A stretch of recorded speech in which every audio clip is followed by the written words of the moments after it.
السلام عليكم ورحمة الله وبركاته. The title of our lecture is Asexual propagation.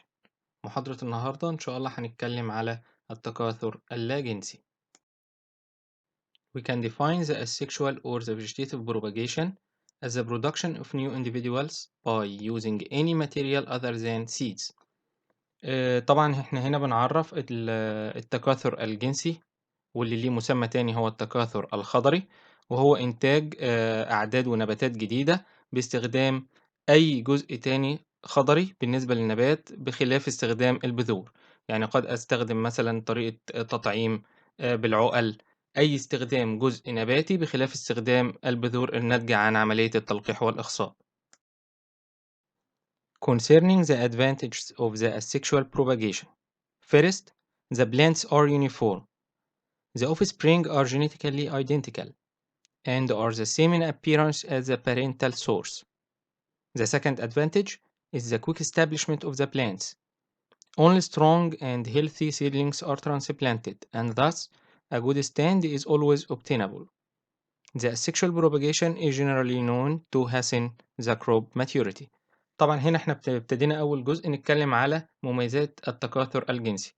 أول حاجة إن النبات بتبقى يونيفورم أو متماثلة، بتبقى النباتات الناتجة متماثلة طبعًا جينيًا ووراثيًا، بالضبط زي النبات الأم اللي تم أخذ الجزء الخضري منه لإكثاره، فالنباتات طبعًا كلّها بتبقى متشابهة، ما فيش اختلافات ما بين النباتات وما بين بعضها. تاني ميزة إن الquick establishment of the plants، طبعًا النباتات اللي أنا بابقى بازرعها مثلًا على سبيل المثال إن أنا هابتدي بزراعة الشتلات، طبعًا الشتلات كلّها اللي أنا بابتدي أزرعها بتبقى شتلات سليمة خالية من الإصابات المرضية، كلّها بحالة صحية جيدة، فبالتالي باقدر إن أنا آخُد good stand of the field. بابتدي أقدر آخُد زي نشأة وبداية جيدة، كل النباتات متماثلة وفي عُمر واحد، كل النباتات اللي أنا بادئ بيها سليمة وصحية، وبالتالي الحقل بتاعي ما بيبقاش فيه تفاوت ما بين نمو النباتات وما بين بعضها، الأعمار كلّها تقريبًا بتبقى بادئة زي بعض، ما فيش نباتات قوية مقارنةً بنباتات أخرى، وبالتالي أقدر في الآخر إن أنا أحصل على تبكير في الإنتاجية مقارنةً بالزراعة بالطرق الجنسية. The third advantage of the asexual propagation that some plants species such as banana and grape can't produce seeds. Its fruits are seedless or produce non-viable fruits. Other species including foliage plants don't produce seed at all. طبعًا هنا أنا بنتكلم على نقطة إن في بعض النباتات الثمار بتاعتها ما بتحتويش على بذور.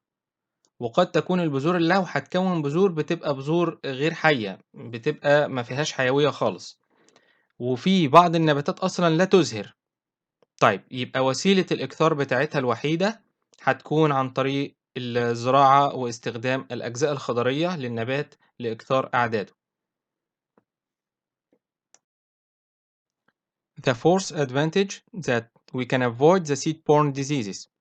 Seed-borne diseases are not a problem when plants are asexually propagated. The seed-borne diseases, such as bacterial diseases, for example, bacterial blight, or maybe fungal disease, such as pathogens of anthracnose or botrytis, fusarium wilt, sclerotinia, white mold, alternaria. Maybe the pathogen is virus, such as pin yellow mosaic virus, cucumber mosaic virus. طبعًا الميزة الرابعة أو باستخدام الإكثار الخضري، إن أنا هاتجنب المسببات المرضية اللي بتبقى موجودة بالبذور. ممكن لمّا باجي أستخدم الإكثار عن طريق البذور اللي هي الطريقة الجنسية، ممكن إن في بعض المسببات المرضية بتبقى attached وملاصقة مثلًا للبذرة، كمسببات مرضية بكتيرية اللي بتدّيني حاجة زي كده اللفحة البكتيرية، وقد تكون مسببات مرضية فطرية زي ما إحنا قُلنا المسبب المرضي الأنثراكنوز أو البوترايتس أو الذبول الفيوزارمي، أو المسبب بالمرض العفن الأبيض اللي هو السكليروتونيا. قد يكون المسبب المرضي فيروس بينتقل عن طريق البذور زي اللي هو الفيروس بتاع الموزايك الفول الأصفر، أو اللي هو فيروس الموزايك بتاع الخيار. وبالتالي عند استخدام الطرق الخضرية أنا هاتجنب نشر ونقل الأمراض دي اللي بتبقى مصاحبة وقد تنتقل عن طريق البذور. Concerning the fifth advantage, it's less expensive. For certain species, asexual propagation is less expensive than propagation by seed. ممكن الميزة الخامسة إن هي بتبقى أقل في التكلفة، لإن في بعض النباتات الإكثار الخضري ليها بيكون أقل تكلفة مقارنة بالإكثار عن طريق البذور. On the other hand, there are disadvantages of the vegetative propagation methods. First, systemic viral infection can spread to all plants if we use the planting material taken from infected plants. This viral infection may be eliminated by starting with a new disease-free seedling. Also, by using tissue culture of terminal growing points, even in infected plants are usually disease-free. بالنسبة طبعا لأول العيوب بالنسبة لاستخدام الطرق الخضرية في تكاثر النباتات، إن ممكن لو أنا استخدمت جزء نباتي أصلا مصاب بالفيروس، أنا هعمل كده نشر وزيادة أعداد، وكل النباتات اللي هتكون ناتجة من الجزء الخضري اللي أنا أخذته ده وعملت له إكتار، كل النباتات اللي ناتجة أو الأوف سبرينجز اللي ناتجة دي كلها هتبقى برضو حاملة لنفس الفيروس. طيب، إزاي أقلل وأمنع انتشار الإصابة الفيروسية دي؟ رقم 1 إن أنا هابتدي بشتلات خالية خالص من أي فيروس، يعني شتلة disease free seedling، شتلة أصلًا ما فيهاش فيروس، وبالتالي لمّا آخد منها جزء خضري وأعمل له إكثار، النباتات اللي ناتجة من الأجزاء الخضرية اللي أنا خدتها وعملت لها إكثار دي هتبقى برضه disease free. طيب، بالنسبة للنقطة التانية، استخدام تقنية زراعة الأنسجة، وده عن طريق أخذ القمم النمو اللي هي القمم الميرستمية بتاعتي. القمم الميرستمية دي بنلاقيها إن هي بتكون خالية من الإصابة الفيروسية حتى لو النبات نفسه متصاب. بمعنى، لو أنا دلوقتي هاعمل إكثار خضري لنبات عنده إصابة فيروسية، لو أنا خدت مثلًا عُقلة على سبيل المثال وقطعتها من النبات وزرعتها، العُقلة دي هتطلّع لي نبات جديد، النبات ده هيكون فيه فيروس. ولكن لو أنا استخدمت تقنية زراعة الأنسجة وخدت القمم الميرستمية النشطة اللي بتبقى موجودة في البراعم، وخدت الجزء ده وهو اللي أنا عملت له إكثار بطريق تقنية زراعة الأنسجة، النباتات اللي ناتجة دي هتكون خالية من الفيروس. ليه؟ لأن القمم الميرستمية دي بتكون خالية من الفيروس حتى لو النبات أصلًا مصاب بالفيروس. Second disadvantage is that the planting material are bulky. Unlike seeds, which can be stored in a small seed envelope, products of cutting and seedlings in containers are bulky to handle and transport. Thirdly, mechanized propagation in some cases is not practical. Automation of asexual propagation methods is often problematic. طبعا هنا أنا بنتكلم على العيب التاني والتالت. بالنسبة للعيب التاني، طبعا إن أنا أقدر أعمل عملية تداول ونقل للأجزاء الخضرية دي هيكون صعب، بعكس مثلا طريقة الزراعة بالبذور زي ما احنا قلنا قبل كده، إن يمكن تخزينها ونقلها في كيس أو ساشت أو ظرف صغير يشيل كمية كبيرة جدا من البذور، وسهل حتى في تداولها ونقلها.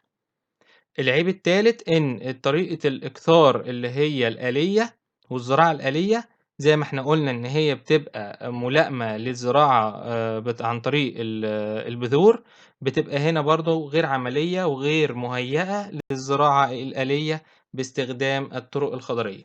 مش كل جزء خضري أنا هاخده من نبات ممكن إن هو يتحمّل عملية الزراعة الآلية. The fourth disadvantage is the storage of asexual material is hard and usually short-term. Seeds are dormant propagating materials, whereas asexual materials such as seedlings are actively growing and thus need special care to sustain growth processes until transplanted. طبعا هنا بنتكلم على رابع مشكلة أو عيب في طريقة الإكثار الخضري، إن الأجزاء الخضرية دي بتحتاج لظروف معينة في التخزين، بعكس البذرة بتبقى بس ممكن تبقى بذور ساكنة، فمش محتاجة مثلًا لظروف من درجة حرارة معيّنة أو درجة رطوبة معيّنة، على أساس إن البذرة بتاعتي بتكون ساكنة. لكن لو ما اتوفّرتش درجة الحرارة والرطوبة والconditions دي كلّها الملائمة لحفظ الأجزاء الخضرية دي، ممكن نلاقي الأجزاء الخضرية دي حصل فيها مشاكل، حصل فيها أعفان، حصل فيها dehydration مثلًا جفاف في الأجزاء الخضرية دي، وبقت غير نشطة وحية لعملية الإنبات أو النمو عشان تطلّع لي نباتات جديدة. At this part of our lecture, we will mention the adventitious rooting in asexual propagation. The true roots, which also named seminal roots, are produced only by seeds. When vegetative parts of the plant are used for propagation, it's critical that roots be induced on these materials. The roots are non-seminal and called adventitious roots. They originate from root initials that are formed adjacent to vascular tissue. Some plants are easier to root than others. Rooting ability is a function of plant characteristics and the environment. طبعًا هنا بنتكلم على تكوين ونشأة الجذور. في عنده نوعين من الجذور، في اللي هي الجذور الحقيقية أو دي اللي بتتكوّن طبعًا من أثناء إنبات البذرة، لإن البذرة بيبقى فيها حاجة اسمها الجذير هي اللي بينمو بيدّيني جذر أصلي وتدي اللي هو التبروت ده، وبعد كده بنجد إن الجذر الأصلي الوتدي ده بيحصل له branches بيتفرّع ويدّيني جذور ثانوية، وبعد كده بيشيل الشعيرات الجذرية.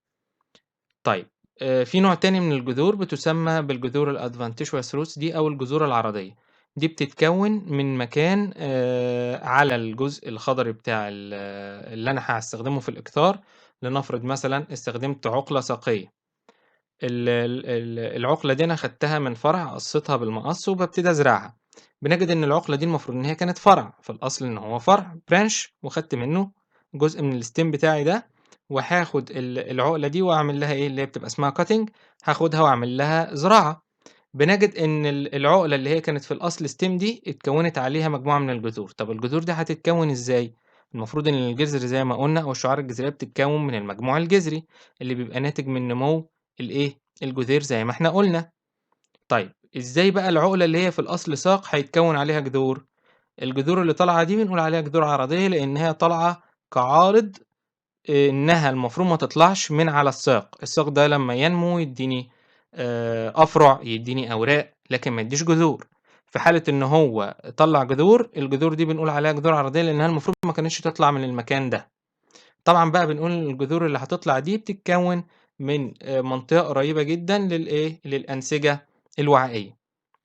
وبرضه باذكر هنا إن في بعض النباتات بتبقى أسهل في عملية التجذير مقارنةً بنباتات أخرى. The first method of the vegetative propagation is cuttings. The cutting is a detached vegetative material from a plant used to produce a new plant. They are obtained from any of the three primary plant organs, stem, leaf, or roots. These tissues are nursed under appropriate conditions of temperature, humidity, light, moisture, and nutrients to develop into full-fledged plant. طبعًا هنا أول طريقة بالنسبة لطرق التكاثر الخضري هي استخدام العُقَل. بنقول العُقَل ده بيبقى منفصل جزء خضري بيتم فصله من النبات ويتم زراعته لإنتاج نبات جديد. الجزء أو المنفصل النباتي ده اللي أنا باخده من النبات بيتاخد من أحد الأعضاء النباتية الأساسية، يا إما ساق، يا إما ورقة، يا إما جذر. الجزء اللي أنا هافصله ده باجيب العُقلة بتاعتي باحطها وبازرعها في المشتل تحت ظروف مُتحكم فيها وملائمة لنمو العُقلة دي من درجة حرارة ورطوبة وإضاءة ورطوبة جوية نسبية للhumidity وبرضه التغذية عن طريق العناصر الغذائية، حتى تنمو وتكوّن لي نبات كامل مماثل تمامًا للنبات الأم سليم ويقدر يكمّل ويدّيني محصول عند عملية الشتل. The first type of the cutting is the stem tip or terminal cutting. In stem tip cutting, the tip of the stem is cut and used to produce a seedling. The cutting is about 7 to 10 centimeters long and has leaves. The terminal cutting may be obtained from herbaceous, softwood, semi-softwood, and hardwood plants. The cut may be made at either the node or internode of the stem. Stem tip cutting produce seedlings much more rapidly than stem section cutting. طبعًا هنا أنا باتكلم على أول نوع من أنواع العُقَل بنتكلم عليها اسمها العُقَل الطرفية. باخدها من الساق غالبًا بتبقى عُقلة طرفية يعني في النمو الطرفي للساق بتاعتي أو الفرع بتاعتي، ممكن إن أنا أقطعها بمقص أو إن يا دوب بس باعمل لها عملية فصل عن طريق الضغط عليها بإصبعين، بافصلها عن طريق من الساق أو من النبات. طب تمام، بعد كده العُقلة دي بتبقى حوالي من 7 ل10 سنتي طول وبيبقى عليها مجموعة من الأوراق. يمكن إن أنا أزرعها بعد كده في المشتل عشان تدّيني النبات بتاعي. طيب، باتكلّم بعد كده باقول إن العُقلة الطرفية دي ممكن إن هي تتاخد من نبات عُشبي أو من نبات نصف متخشب أو من نبات خشبي. يعني أنا مثلًا لو عندي شجرة وجيت على الأفرع بتاعتها وجيت على القمة أو الطرف بتاع الفرع النامي ده من على الشجرة وجيت فصلته بمقص أو حاجة وخدت الجزء الطرفي بتاعها دي، هتبقى دي اسمها terminal cutting. فمش تحت شرط إن الterminal cutting دي تبقى جاية بس من soft أو herbaceous plant، ما تجيش بس من نباتات عشبية، لأ أنا ممكن آخُدها من نبات مُعمّر كشجرة، بس بحيث إن أنا باخُدها طرفيًا من الساق زي ما أنا قُلت، تمام؟ بعد كده الstem tip cutting دي بتدّيني شتلات أسرع من الstem section cutting، بمعنى لو أنا خدت عُقَل طرفية هيقدر لها القدرة إن هي تدّيني وتكوّن لي مجموع جذري عرضي على الساق، مقارنةً مثلًا لو أنا خدت عُقلة وسطية، عُقلة بتبقى متخشبة أكتر وبتبقى وسطية مش بتبقى في نهاية الأفرع، فطبعًا دي بتبقى أصعب شوية وأبطأ في عملية التجدير مقارنةً بالعُقَل الطرفية. Second type of cutting is called stem section cutting. The stem section cutting or simply stem cutting is the asexual method of propagation whereby pieces of stem material containing at least one bud are used for planting. The difference here lies in the type of wood from which the cutting are made. طبعًا هنا أنا باتكلم على العُقَل الساقية زي ما إحنا قُلنا، وهي بتبقى زي ما قُلنا برضه طريقة من طُرق التكاثر الجنسي، وهو نوع من التكاثر اللي بيقع تحت استخدام العُقَل، وطبعًا دي بتبقى غالبًا جزء متخشب من الساق، بحيث إن هي ما تقلّش أو تحتوي على أقل من بُرعم واحد، والفرق هنا زي ما إحنا بنقول على حسب نوع التغليظ أو الخشب اللي موجود في العُقلة. The stem section cutting can be subdivided to many types of cuttings. First, softwood cuttings. The softwood cuttings are made from soft tissues of shrubs or deciduous trees. They are taken from the new growth of the current season. Examples of plants that can be propagated by this method are rose, plum, and jasmine. Because of the presence of leaves, these cuttings must be maintained under high humidity during root induction to avoid drying. Softwood cuttings usually root more easily and faster than other types of stem cutting. طبعًا إحنا كنا لسه بنتكلم على العُقَل الساقية، وبناءً على نسبة التغليظ وتكوين الأوعية بتاعة الخشب بالعُقلة بيتم تحديد نوعها. أول نوع من العُقَل عندنا هي العُقَل الساقية اللي بتبقى طرية أو soft، بتبقى non lignified غير مغلظة، وبتبقى العُقَل رهيفة. بيتم أخذ العُقَل دي منين؟ بيتم أخذ العُقَل دي من الشجيرات ومن الأشجار متساقطة الأوراق. بيتم أخذها من النموات الحديثة للموسم الحالي. أمثلة للنباتات اللي بيتم إكثارها عن طريق الsoftwood cutting حاجة زي الورد ونبات الياسمين. وبالتالي نجد كمان إن العُقَل اللي هي بتبقى العُقَل الساقية اللي هي الsoftwood دي، بنجد إن بيبقى موجود عليها مجموعة من الأوراق، وبالتالي عند زراعتها عشان تكوِّن الجذور، الأوراق دي طبعًا بيتم منها الفقد عن طريق تيار النتح، فبتفقد كمية من المَيّة اللي موجودة والعُصارة اللي موجودة في العُقلة. فلو أنا ما وفّرتلهاش ظروف من رطوبة جوية نسبية بتكون عالية، هيحصل جفاف للعُقَل دي، قبل طبعًا ما تكوِّن المجموع الجذري. ونجد إن العُقَل اللي بتبقى softwood cutting دي بتبقى لها القدرة إن هي تكوِّن مجموع جذري أسرع مقارنةً ببقية الأنواع من العُقَل الساقية. The second type of stem section cuttings are the semi-hardwood cuttings, which are derived from tissues that are more woody than softwood cutting. The semi-hardwood cutting are made from the spring growth of trees and shrubs, are more mature than softwood, but will snap when bent. طبعًا هنا باتكلم على تاني نوع من العُقَل الساقية، بنلاقي إن نسبة التغليظ وتكوين أوعية الخشب بتكون أكثر في الsemi wood عن الsoft. وبالتالي نجد إن العُقَل دي بيتم أخذها من نموات الربيع، وبنجد إن هي بتكون أكثر نضجًا من العُقَل اللي بتبقى softwood اللي هي ما فيهاش تغليظ خالص. وطبعًا لو أنا جيت مسكت العُقلة دي وحاولت إن أنا أتنيها جامد، هنلاقي إن هي بتتقطم. The third type of the stem section cutting are the hardwood cuttings. A cutting derived from mature or woody stem material. It may be taken from deciduous or evergreen trees, narrow leaf cuttings or herbaceous plants. They are taken in the late winter in deciduous trees about 15 to 30 centimeter long as in grapes. طبعا هنا بتكلم بقى على العقل الساقية المتخشبة. دي بتتاخد من نباتات وأفرع بتكون ناضجة. وطبعا نسبة التغليظ من تكوين أو الأوعية بتاعة الخشب بتكون عالية جدا مقارنة بالأنواع اللي أنا لسه كنت بذكرها اللي هي السوفت والسيمي هارد. ممكن إن هي تتاخد من أشجار متساقطة الأوراق أو أشجار مستديمة الأوراق.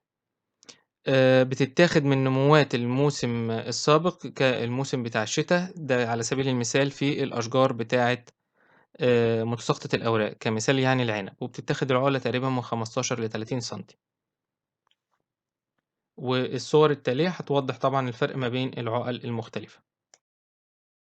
This photo show the softwood cutting at rosemary plant.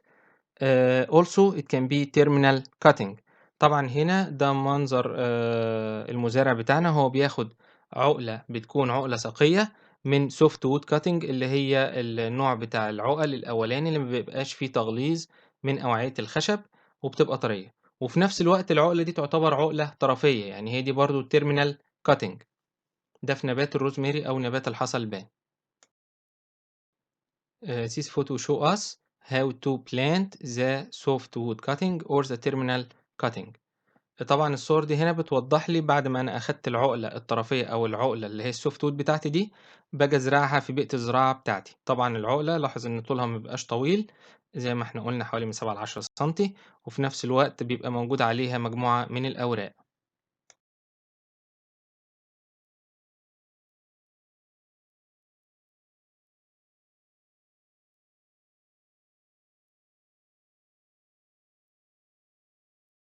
The following pictures show us the hardwood cutting in grape plants and how to cultivate these cuttings in growing media.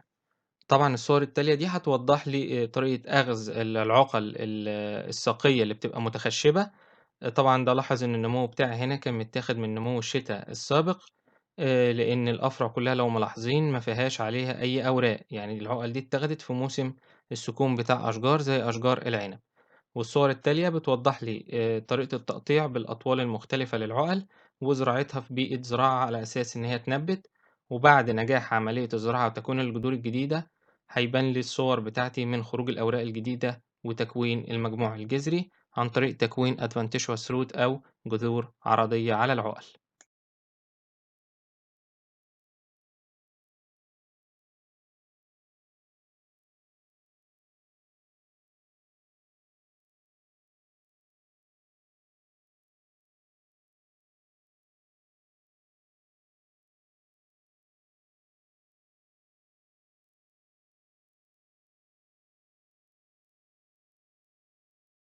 The third type of cutting is the leaf cutting.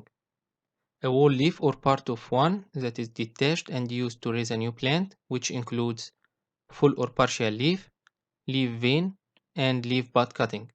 طبعًا هنا بنتكلم على تالت نوع من أنواع العُقَل اللي هو باستخدام العُقَل الورقية. يمكن استخدام الورقة كاملة أو جزء منها في إكثار وإنتاج نبات جديد. طبعًا بتختلف أكتر من طريقة أو نوع من أنواع العُقَل الورقية باستخدام الورقة كلها أو جزء منها. الطريقة التانية اللي هي الleaf vein دي اللي هي بنلاقي إن الجذور بتخرج من التعريق بتاع الورقة.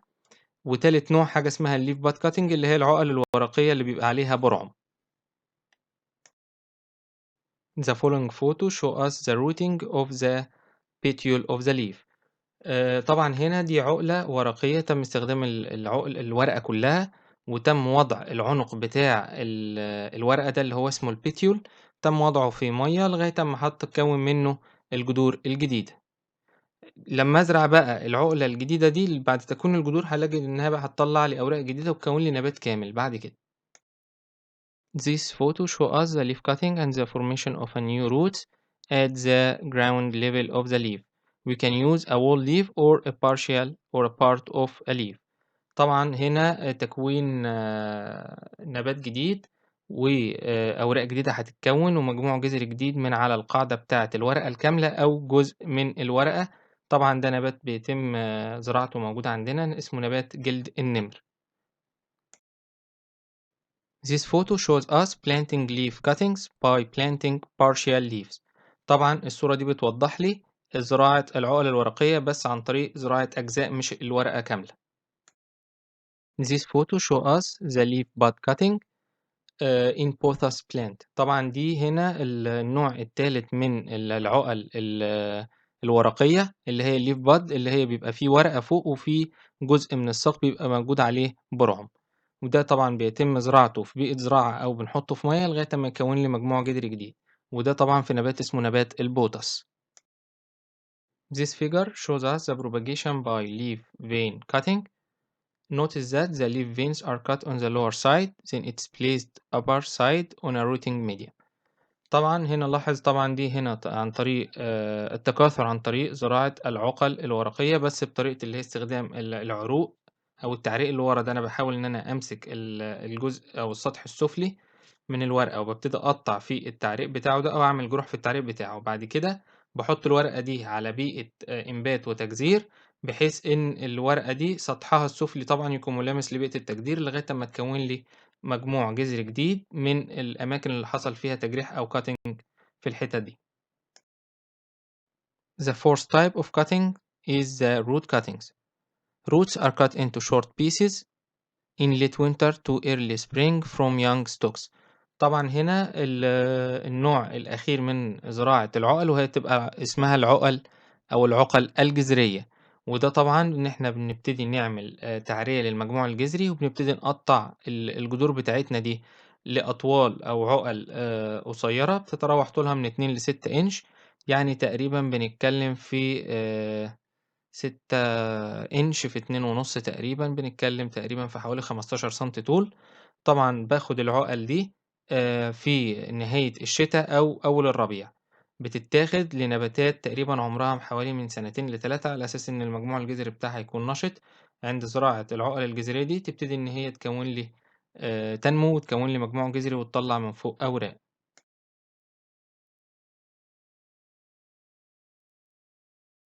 The second method of the vegetative propagation is grafting.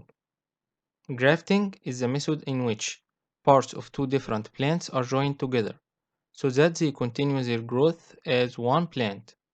To accomplish this, one of the two plants serves as a bottom part, which is in contact with the soil and called the rootstock, while the other part it plays as the top part or scion. We can simply define grafting as a technique of uniting two plants so they grow as one. طبعًا هنا بنتكلم على الطريقة التانية من طرق التكاثر الخضري وهي بتسمى بطريقة التطعيم. الفكرة بتاعتها كلّها إن أنا باستخدم جزئين بتوصيلهم وربطهم مع بعض من نباتين مختلفين، بحيث إن جزء هيقوم بدور اللي هو المجموع الجذري وده بيسمى بالroot stock. طبعًا ده اللي بيبقى في direct contact واتصال مباشر مع التربة على أساس إن هو يمتص منها العناصر الغذائية. والجزء العلوي اللي أنا هاوصّله من النبات التاني ده اللي هو بيبقى بيسمى بالscion أو بمعنى أصح بيسمى بالعربي بالطعم. طيب أنا قد ألجأ إلى هذه الطريقة ليه؟ أنا طبعًا عايز أستفاد من المزايا ما بين نباتين مختلفين أو صنفين مختلفين. قد يكون مثلًا الroot stock اللي هيلعب كدور مجموع جذري ده مقاوم مثلًا للإصابة بالأمراض. بيقدر مثلًا إن هو يتحمّل النمو في الظروف الملحية، بيقدر إن هو يتحمّل درجة عالية من الملوحة، وبالتالي ممكن إن أنا أروي مثلًا النباتات بتاعتي بمَيّة طالعة من بير أو بمَيّة مثلًا فيها نسبة أملاح عالية. في حالة إن أنا كنت هاروي النباتات للصنف بتاعي اللي أنا عايز أنتجه، بس مش متطعّم على أصل جذري متحمّل للظروف الصعبة دي، كان هيموت. لكن لمّا أنا طعّمته على أصل جذري أو root stock مقاوم لظروف الإجهاد المعيّنة دي أو مقاوم لمرض، نجحت دلوقتي إن أنا أخذت الميزة بتاعة الأصل الجذري بتاعي ده، إن هو بيقدر ينمو مثلًا وهو مقاوم للأمراض، مقاوم مثلًا لظروف الإجهاد من جفاف أو عطش. أو وجود مثلًا حاجة اسمها كربونات كالسيوم في التربة. طيب الجزء العلوي اللي هيبقى عليه بقى الأوراق والأفرع الجديدة بتاعتي، اللي هو الصنف أو الطعم بمعنى أصح اللي اسمه سايون. طبعًا ده قد يكون مثلًا زي ما قُلت صنف مثلًا مبكر، صنف إنتاجيته عالية، بس لو أنا جيت مسكت الصنف ده وزرعته مباشرةً على نفس الأصل الجذري بتاعه، الأصل الجذري بتاعه غير مقاوم للأمراض أو لظروف الإجهاد المختلفة، وبالتالي هيقل معايا كمية الإنتاج. فالفكرة كلّها بتاعة عملية التطعيم أو الgrafting إن أنا باخد مميزات صنفين مختلفين، بحيث إن واحد بيلعب دور كإيه root stock أو كأصل جذري، مقاوم لأمراض أو لصفة إجهاد أو ما إلى ذلك. النوع التاني الصنف بتاعي مثلًا مميزات الصنف بقى اللي هو الطعم بتاعي، الثمار بتاعته مثلًا عالية الجودة، عالية الإنتاجية وما إلى ذلك، وباخد ميزة ده على ميزة ده، بحيث إن أنا باربط الجزئين النباتيين دول الجزء اللي هو الأصل الجذري والطعم مع بعض، بحيث إن هم يكمّلوا كنبات واحد. The rootstock definition: it is the bottom part of a graft that is in contact with the soil and not allowed to produce side shoots. While the scion is the plant part that is in the top part of a graft and grows to become the desired shoot. طبعًا هنا زي ما قُلنا ده تعريف كده الأصل الجذري والطعم. This figure shows us the grafting process by uniting the two parts of the two different plants, which one part plays the rootstock while the other will play as scion. طبعًا هنا دي عملية التطعيم بربط الجزء السفلي من نبات اللي هو اللي هيلعب دور كالأصل الجذري، بينما الجزء العلوي هو اللي هيبقى عبارة عن الطعم اللي هيدّيني الأوراق والثمار بتاعتي. وربطهم وتوصيلهم مع بعض على أساس إن هم يكمّلوا كنبات واحد بعد كده. The general uses of grafting: first, to propagate plants whose cuttings are difficult to root.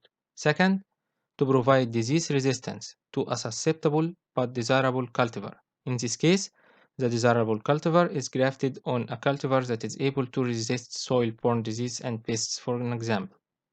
Thirdly, to rapidly increase the number of a desirable cultivar. طبعًا هنا زي ما قُلنا ليه باستخدم بقى عملية التطعيم؟ رقم 1، إن أنا ممكن أعمل إكثار للنباتات اللي العُقَل بتاعتها والتجذير بتاعها بيكون صعب. بمعنى لو أنا خدت عُقلة ساقية من النبات وجيت زرعتها، ألاقي إن نسبة النجاح بتاعة العُقَل دي بيبقى صعب، لإن تكوينه للجذور على العُقَل بتاعته بيبقى قليل جدًا، فبنجد إن بعد كده العُقلة بتموت لإن هي ما كوّنتش جذور. طيب الميزة التانية زي ما أنا قُلت قبل كده، إن أنا عايز آخُد الميزة بتاعة الصنف بتاعي، المُنتِج اللي صفاته جيدة، لكن هو مش مُتحمِّل، قد يكون غير مُتحمِّل لمرض أو مقاومة أمراض أو إن هو مُتحمِّل لظروف إجهاد، فباخده وباعمل له تطعيم على أصل متوافق بحيث إن هو ينجح في الالتحام والالتصاق معاه ويكوِّن لي نبات الأصل الجذري بتاعه مقاوم للمرض والصنف أو الطعم بتاعي بالصفات الجيدة اللي أنا عايزها.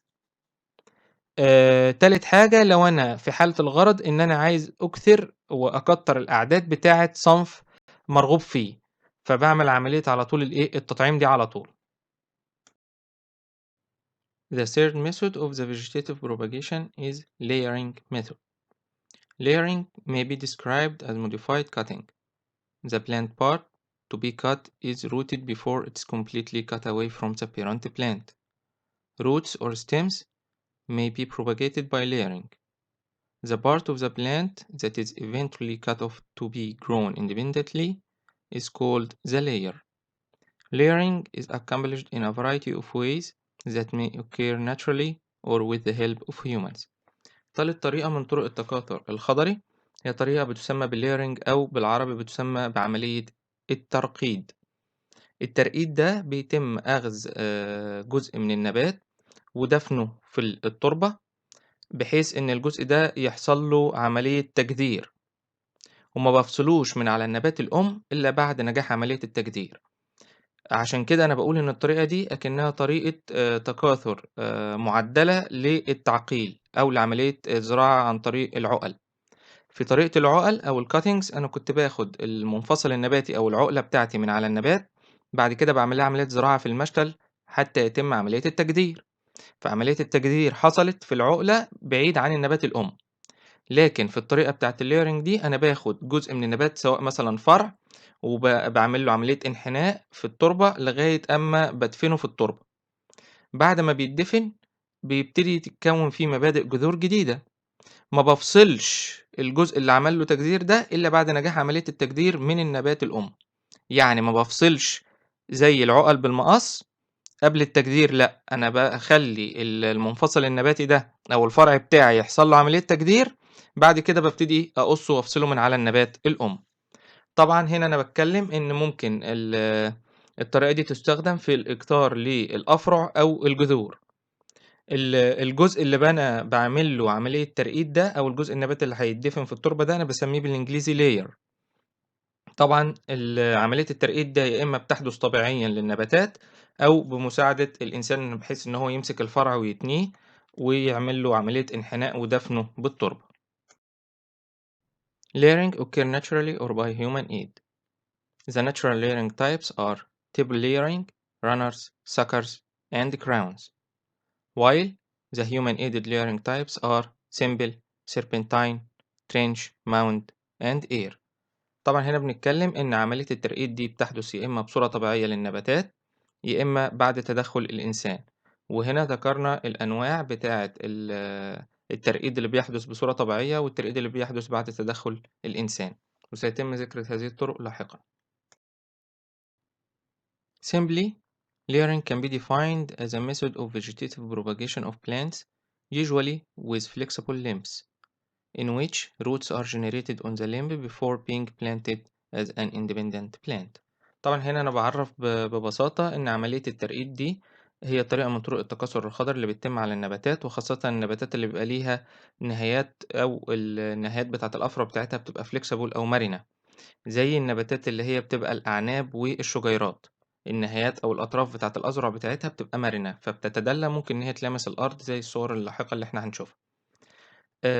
وده طبعًا بيتم التجذير بتاع الجزء اللي تم ملامسته للأرض ده، بعد كده ما بافصلوش إلا بعد نجاح عملية التجدير دي.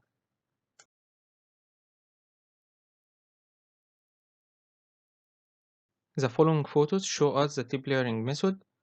الصور التالية طبعًا بتوضح عملية اللي هو الترقيد الطرفي أو الtip layering ده، ودي الطريقة اللي بتحدث بصورة طبيعية نتيجة إن الأطراف أو الأذرع بتاعة النباتات دي بتكون بصفة مرنة، فبتنحني وبتلامس سطح التربة.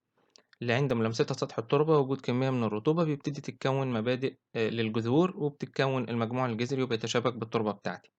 لو أنا جبت مقص وجيت قطعت وفصلت، بافصل بعد تأكد من نجاح تكوين الجذور، على أساس إن يقدر النبات يعتمد على نفسه اللي أنا هافصله ده، إن هو يمتص مية ويقدر يعمل بناء ضوئي لوحده بعيدًا عن النبات الأم.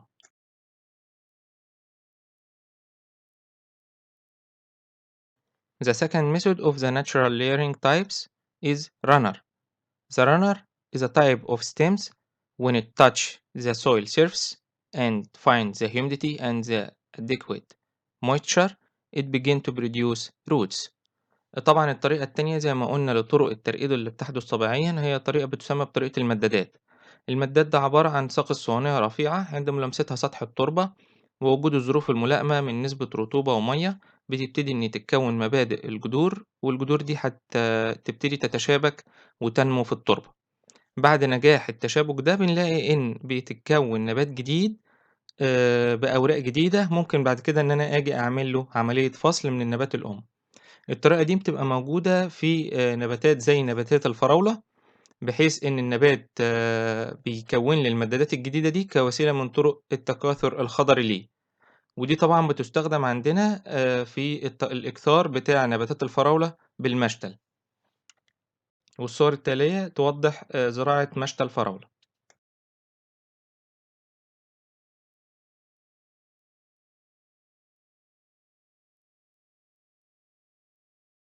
The third type of natural layering is suckers.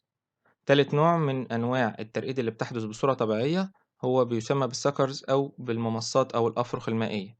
بنجد إن في نمو بيخرج من منطقة التاج أو المنطقة بتاعة الجذور للأشجار كما في أشجار الموالح.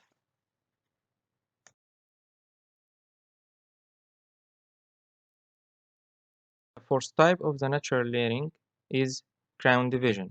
رابع نوع هنا بيسمى أو رابع طريقة يعني من طرق الترقيد اللي بتحدث بصورة طبيعية هي عن طريق تقسيم التيجان، وده بيحدث كما في نبات الأسبراجاس اللي إحنا قُلنا قبل كده إن إحنا بنستهلك منه الspears أو المهاميز من أمثلة محاصيل الخضر.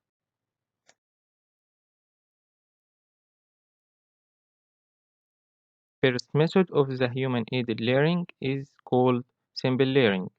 For example, it happened in the climbing roses and azalea.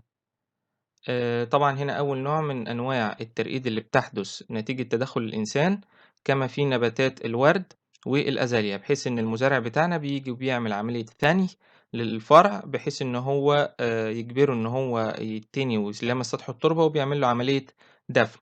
بعد كده ما بافصلش النبات الجديد عن النبات الأم إلا بعد التأكد من خروج أوراق جديدة ونموات جذرية جديدة أسفل سطح التربة. The second method is the serpentine layering. We can use it in pothos and grapes. المثال هنا التاني اللي هو الترقيد الثعباني بحيث إن أنا بامسك الفرع باتنيه وأدخله تحت التربة وأرجع أرفعه تاني فوق سطح التربة وأرجع تاني أدفنه زي الزجزاج كده يا جماعة، بحيث إن في الآخر كل جزء تم دفنه بقدر بعد كده أفصله بعد نجاح عملية التجذير ليه، وبقدر إن أنا أحصل على العديد من النباتات من الفرع الواحد. The third method of the human-aided layering is called trench layering, as in willow tree.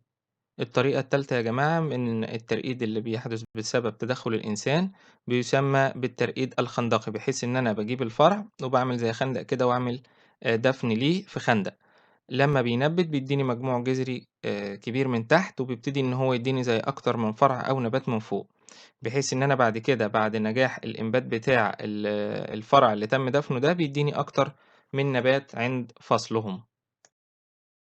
The fourth type of the human-aided layering is called mound layering, as in apple and quince. طبعًا رابع نوع يا جماعة من طرق الترقيد اللي بتحدث بسبب تدخل الإنسان بيسمى بالترقيد عن طريق التكويم أو بنعمل كومة يعني، وده بيحدث في نباتات زي نبات التفاح والسفرجل. بحيث إن أنا باجي أعمل على الجزء بتاع النبات بتاعي، باعمل عملية تكويم من للتربة، بحيث بعد كده إن الجزء النباتي اللي أنا عملت عليه التكويم ده، بيبتدي إن هو يفرّع ويدّيني أكتر من فرع، وكل فرع طبعًا بعد ما هافصله لازم التأكد من إن في مجموع جذري خاص بيه، وفي نموات خضرية جديدة، بحيث إن أنا لمّا أفصل كل نبات منهم لوحده، يقدر إن هو يكمّل نمو عند شتله. The fifth method of the human-aided layering is called air layering. This method can be used in the growing of azalea, camellia, and oleander plants. We make a cutting at the bark of the stem, then we use uprooting powder at this bare part area. We can cover it with a growing media, such as sphagnum moss or peat moss, and we cover it with a plastic sheet to sustain the humidity around this part. طبعًا هنا الطريقة الخامسة من طرق الترقيد اللي بتدخُّل الإنسان بيُسمى بالترقيد الهوائي، بحيث إن أنا باجيب جزء من الفرع بتاعي، باعمل إزالة للقِلف بتاعي في الساق دي، وممكن إن أنا أستخدم بيئة أو باودر كهرمون للتجدير، وباجي باعمل له عملية تغطية بالبيتموس أو الإسفنجوموس بتاعي، وباعمل له تغطية بشريحة من البلاستيك بحيث إن أنا أحافظ على الرطوبة في المنطقة دي. بعد فترة معينة بنجد إن الفرع بتاعي كوّن مجموعة من الجذور متداخلة مع بيئة الزراعة اللي أنا استخدمتها، اللي هي سفنجوموس أو البيتموس دي، وبتكوّن لي جذور في تحت الشريحة بتاعة البلاستيك اللي أنا كنت مغطي بيها. بعد التأكد من إن نمو الفرع وتكوين الجذور، باجي بعد كده باعمل عملية فصل للجزء ده، وعشان كده ده بيُسمى بطريقة الترقيد الهوائي. There are other methods of vegetative propagation, such as separation and division. Concerning the specialized underground structure, the first method can be used is separation.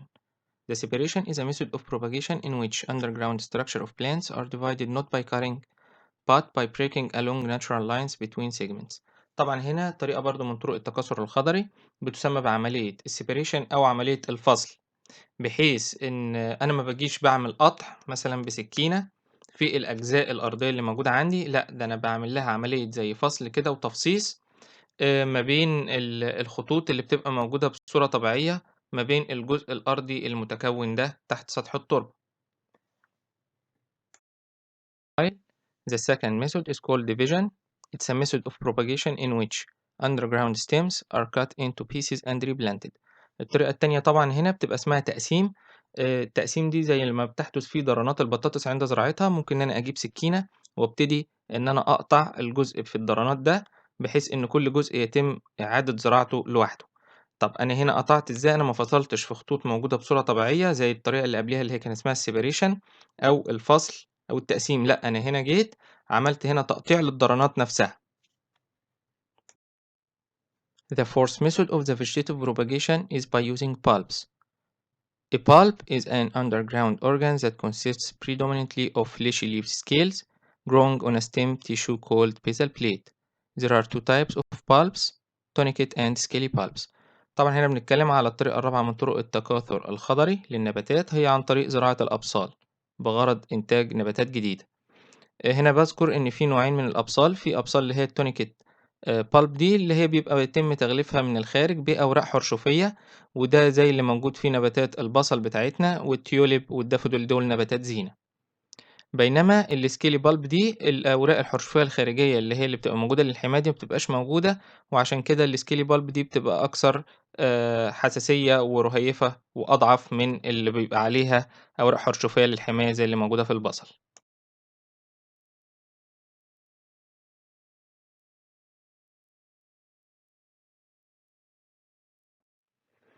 The fifth method of using the vegetative propagation is called corms. The corm is a modified stem. Food is stored in the compact stem which has nodes and very short internodes and is surrounded by dry scaly leaves. When a corm sprouts into a new shoot, the old corm becomes exhausted of its stored food and is destroyed as a new corm forms above it. طبعا احنا بنتكلم عن الطريقة الخامسة من طرق التكاثر الخضري وهي التكاثر عن طريق استخدام الكرمات. الكورمة طبعًا هي ساق أرضية متحوّرة لتخزين الغذاء، زي ما وصفناها إن هي بتبقى فيها زي كده العُقَد ما بينها المسافات وما بين بعضها بتبقى متقاربة، السلّميات بتبقى قصيّرة، وبتبقى مُحاطة بزي أوراق حرشفية كده خارجية من برّه للحماية بتاعة الكورمة من الخارج. يمكن استخدامها في الإكثار، بحيث إن الكورمة اللي أنا زرعت بيها دي بعد كده بيتم بمجرد إن هي بتكوّن لي نبات جديد فوقها، وساق جديدة هتكوّن لي كورمة جديدة، بيتم استنفاذ المواد الغذائية الموجودة في الكورمة اللي أنا زرعت بيها قبل كده. Several small corms, which called cormils, are right at the base of the new corm. These cormils may be separated from the mother corm at maturity and used to propagate new plants. طبعًا هنا باتكلم إن في بعض من الكورمات الصغيرة في الحجم اللي ممكن إن هي تتكوّن على الكورمة الجديدة أسفل سطح التربة، والتي يمكن فصلها واستخدامها في الإكثار.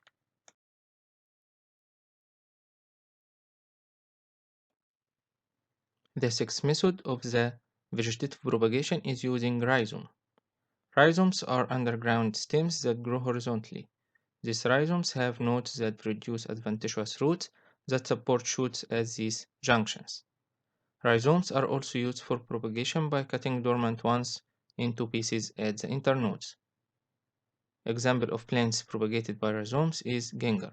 طبعا هنا بنتكلم على الطريقة السادسة من طرق التكاثر الخضري، وهي عن طريق استخدام الريزومات. الريزومات بتبقى عبارة عن ساق أرضية مخزنة للغذاء بتنمو أفقيًا، وبيخرج عليها مجموعة من الجذور العرضية في المنطقة أو بتخرج من منطقة العقدة اللي بتبقى موجودة على الريزوم. بنجد برضه إنه يمكن استخدام الريزومات دي في التكاثر بتاع النباتات عن طريق إن إحنا بنقسمها في الوقت اللي بتبقى في حالة سكون، وتقسيمها في المناطق اللي هي بتاعة السلميات، والطريقة دي مستخدمة في إكثار نبات الزنجبيل.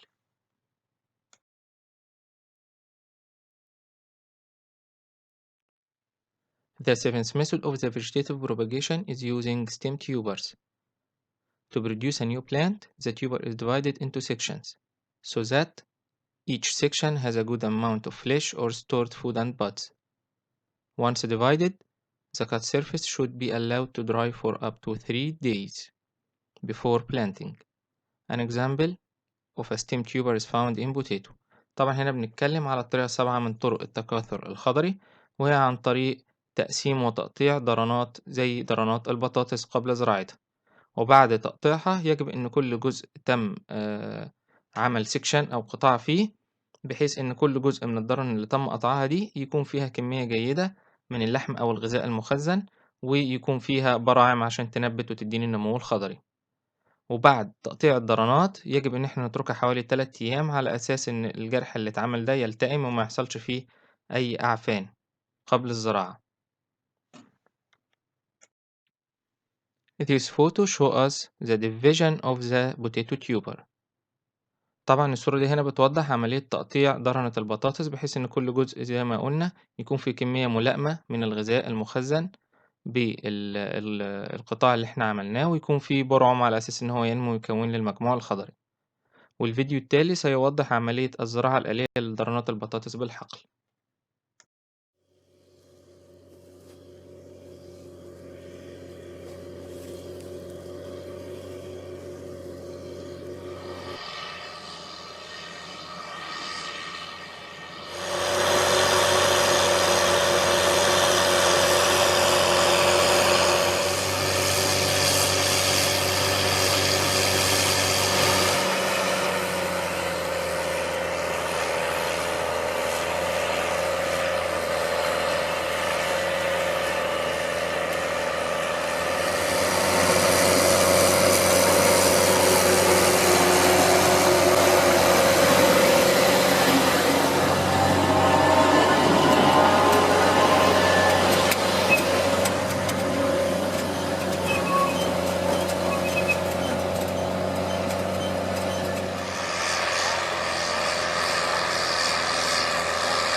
The eighth method of the vegetative propagation is using tuberous roots. The sweet potato produces a swollen root. When a tuberous root is put in the soil, it produces a number of adventitious shoots called slips. These slips can be detached and planted individually to produce new plants. طبعا الطريقة التامنة هنا عن طريق إن إحنا بنجيب الجذور بتاعتنا المخزنة الغذائي زي اللي موجودة في نبات البطاطا بتاعنا، بعد زراعتها أو وضعها في الماء بيتم إن هو بينتج ليا أفرع، بتبقى أفرع ونموات خضرية عرضية لأنها طالعة من على جذر، ودي بتسمى بالسليبس. يمكن بعد ذلك فصلها وزراعتها مفردة لإنتاج نباتات جديدة.